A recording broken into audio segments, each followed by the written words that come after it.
وصال کر جائے تو آپ اندازہ لگائیں جب اس کے وہ دن آتے ہیں تو ہم اس کو کیسے یاد کرتے ہیں، ہمارا دل کیسے تڑپتا ہے، جو جس کے ساتھ جتنی محبت نسبت تعلق رکھتا ہے وہ اس کے لیے کتنا محسوس کرتا ہے اس جدائی کو۔ تو ذرا اندازہ لگائیں کائنات کی اس آپ صلی اللہ علیہ وآلہ وسلم جو پوری امت کے لیے ایک محبت اور احترام کا عظیم درجہ رکھتے ہیں،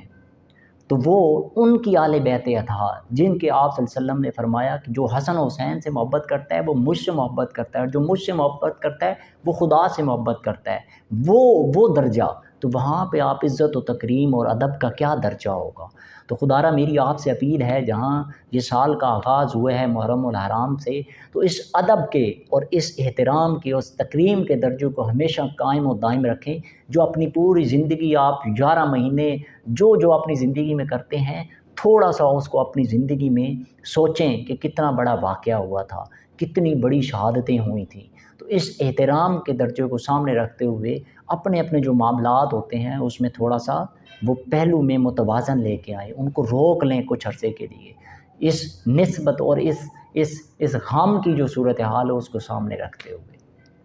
دوسری طرف یہ جو محرم الحرام ہے وہ ہمیں یہ تفریق بھی ہمارے سامنے کر گیا کہ حق و باطل کیا تھا، ایک طرف حق کی جنگ، دوسری، دونوں دیکھیں وہاں پہ دونوں طرف ایک مسلمان تھے، لیکن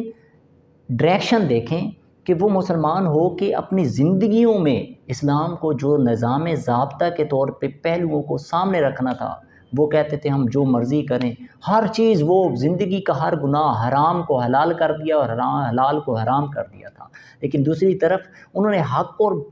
اور سچ کو ایسے واضح کر دیا کہ رہتی دنیا تک کائنات جو ہے، جو بھی کلمہ پڑھتے ہیں آپ، وہ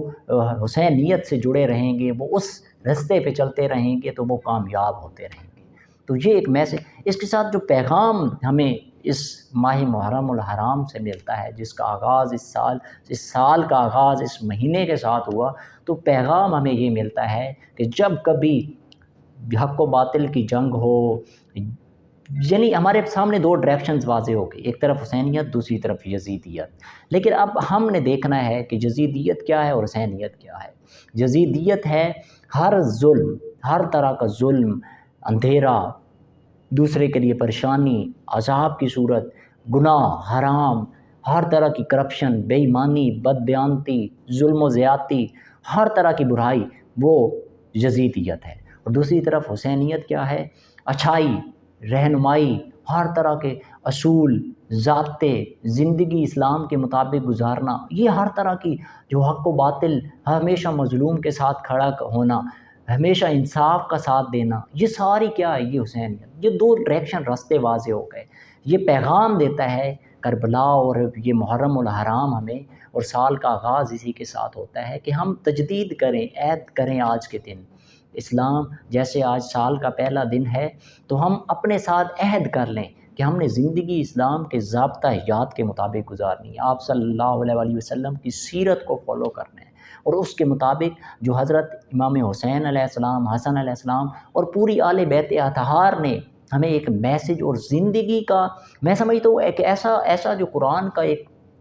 عملی نمونہ تھے، وہ آپ چلتے پھرتے قرآن تھے، یعنی کہ جو کچھ قرآن پاک میں تعلیمات اور آپ صلی اللہ علیہ وآلہ وسلم کی سیرت کے ذریعے ہمیں میسج دیا گیا، اس کی جو پریکٹیکلی جو چلتے پھرتے نمونے تھے یا ہمارے سامنے رول ماڈل تھے، وہ آل بیت اطہار تھے۔ آج ہمیں اپنے رول ماڈل اگر ہم ان کو بنا لیتے ہیں اور اس کے مطابق اپنی زندگی گزارتے ہیں، تو میں نہیں سمجھتا کہ ہم ناکام ہو سکتے ہیں، بلکہ زندگی کی اصل وہ کامیابی حاصل کریں گے جو آنے والے لوگوں کے لیے اگزامپل فٹ کرے گی۔ اگر آپ چاہتے ہیں کہ آنے والے جو ہم اس دنیا سے چلے بھی جائیں گے، جیسے آج آل بیت اطہار، ان کا ذکر آج بھی رواں دواں رہتی دنیا تک رواں دواں رہے گا، تو ان کی زندگیوں کو اگر ہم رول ماڈل کے طور پہ فالو کر لیں تو ہماری زندگی بھی اسی طرح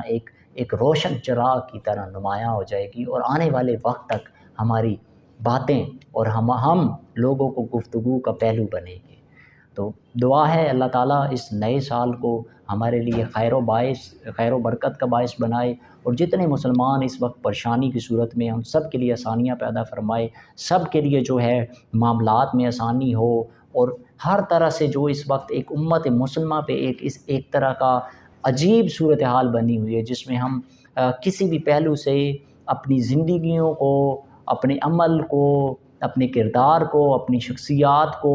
ہر طرح سے زوال پذیر ہیں۔ تو معاشی طور پہ، سیاسی طور پہ، سماجی طور پہ، معاشرتی طور پہ، ہر پہلو سے اللہ تعالیٰ کی بارگاہ میں دعا ہے اس نئے سال کا آغاز اس عزت و تکریم والے مہینے کے ساتھ ہمیں وہ ادب اور نسبت کا تعلق بھی آل بیت اطہار کے ساتھ قائم و دائم رکھنے کی توفیق عطا فرمائے، پھر ہمیں اپنی عملی زندگیوں میں اس کردار اور سیرت کو اپنانے کی بھی توفیق عطا فرمائے، پھر اس کے مطابق ہمیں زندگی گزارنے کی بھی توفیق عطا فرمائے۔